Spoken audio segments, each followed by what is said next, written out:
इस वक्त की बड़ी खबर गुना से आ रही है। आचार संहिता लागू होते ही कलेक्टर व एसपी ने की प्रेस वार्ता। जिला निर्वाचन अधिकारी ने कहा 72 घंटे में हटेंगे होर्डिंग्स बैनर, जिसमें 24 घंटे में सरकारी भवनों और इसके बाद निजी संपत्ति से हटाए जाएंगे बैनर व पोस्टर। कलेक्टोरेट में जमा होंगे चारों विधानसभा क्षेत्र के फॉर्म। राजस्थान बॉर्डर पर बनाए गए हैं 9 नाके, जिन पर सीसीटीवी से होगी निगरानी। जो काम धरातल पर शुरू हो गए हैं उन पर नहीं होगा आचार संहिता का असर, ऐसे निर्माण कार्य चल सकेंगे। वैसे तो मुझे जो जिले के बारे में बताया गया है, ये जिला बहुत पीसफुल है और यहाँ ज़्यादा उस तरह के न तो लोग हैं न इस तरह के लोगों की स्वभाव है कि यहाँ ज़्यादा झगड़े झंझट वाली चीज़ें होती हों। फिर भी मैं गुना जिले की जनता को विश्वास दिलाना चाहता हूँ कि मेरे रहते यथासंभव फ्री एंड फेयर इलेक्शन की संपन्न होंगे और यदि कोई इसमें विघ्न डालने की कोशिश करेगा या बाधा उत्पन्न करेगा या इस तरह का कोई वातावरण कोशिश करेगा तो उनके साथ बड़ी सख्ती से पेश आएंगे। ये मैं जरूर आपको विश्वास दिलाना चाहता हूँ और मैं चाहूँगा कि ये मैसेज सभी जनता को भी चलाया जाए आपके द्वारा।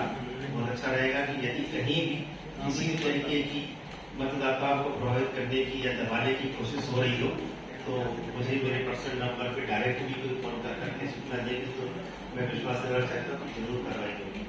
इसके अलावा अभी मैं कुछ और नहीं कहना चाहता हूँ और आप सब लोगों का बहुत जो आदर्श आचार संहिता होती है प्रभावशील हो गई है और कार्यक्रम भी आप सभी लोग अवगत होंगे, लेकिन मैं फिर से बता देता हूँ कि जो बजट नोटिफिकेशन है वो 21 अक्टूबर को होगा और नामांकन की आखिरी तारीख 30 अक्टूबर रहेगी और जो नामांकन पत्रों की समीक्षा होती है वो 31 अक्टूबर को होगी और यदि कोई अभ्यर्थी अपना नाम वापस लेना चाहते हैं तो वो 2 नवंबर को वो अपना उसका अंतिम तिथि रहेगा।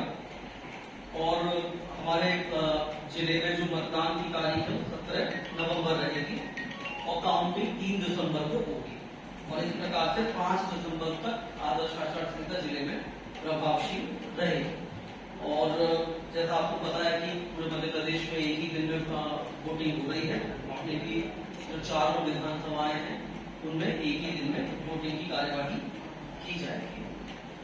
और कुछ जानकारी है भी मतदाता सूची के विषय में आपको पहले भी प्राप्त हो चुकी है, लेकिन मैं फिर से बताना चाहूंगा कि जिले में 9,21,000 लगभग मतदाता हैं जो कि अपने मतदान का उपयोग करेंगे। 9,33,837 आंकड़े भले आपको PRO अलग से भी दे देंगे। और इनमें जो अच्छी बात है वो ये है कि 43,816 ऐसे मतदाता हैं जो कि 18 से 19 वर्ष के हैं, मतलब जो पहली बार मतदान करेंगे और इसको लेकर के आयोग काफी चिंतित भी रहा कि इनकी संख्या अधिक से अधिक बढ़नी चाहिए क्योंकि यंग वोटर्स है, इनको जोड़ना चाहिए। तो उसमें हमारे जिले की स्थिति काफी अच्छी है। और महिला मतदाता अगर 9,23 में से महिला मतदाताओं की संख्या देखें तो वो 4,50,000 आपको 4.5 लाख आप मोटामोटी मान करके चलिए।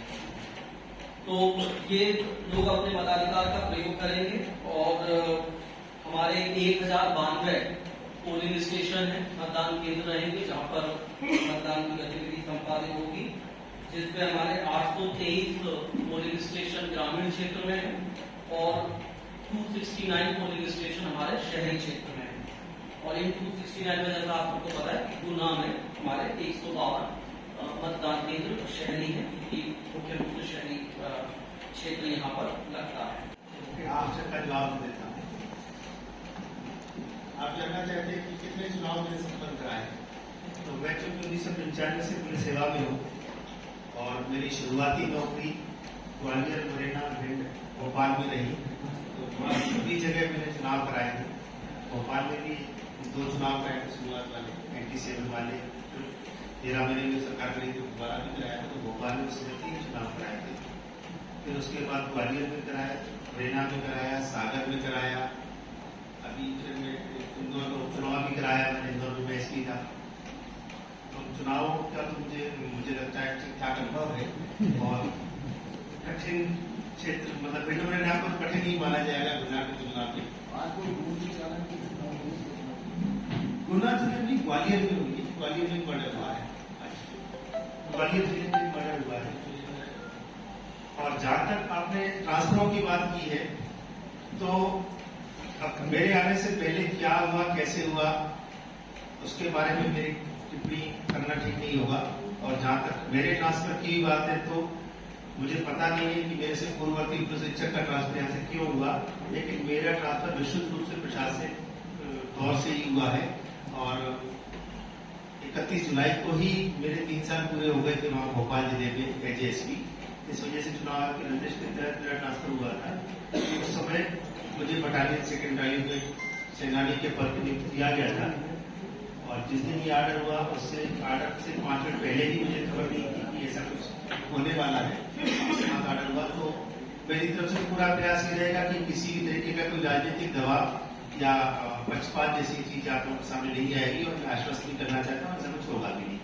अभी मैंने आने के बाद थोड़े से ट्रांसफर किए हैं, लेकिन ये मैंने रिक्तियां भरने के लिए ज्यादा किए, क्योंकि जब मैं आया तो मुझे बहुत कुछ खाने खाली मिले। उसके लिए अलग काम देखिए, हमेशा पूर्ण प्रशासनिक प्रक्रिया ही होती है, ठीक है। उसमें उसके अर्थ आप उसके लिए व्याख्या करने के लिए कुछ भी करता है, सर प्रशासनिक प्रक्रिया ही है, उसके तहत ट्रांसफर हमेशा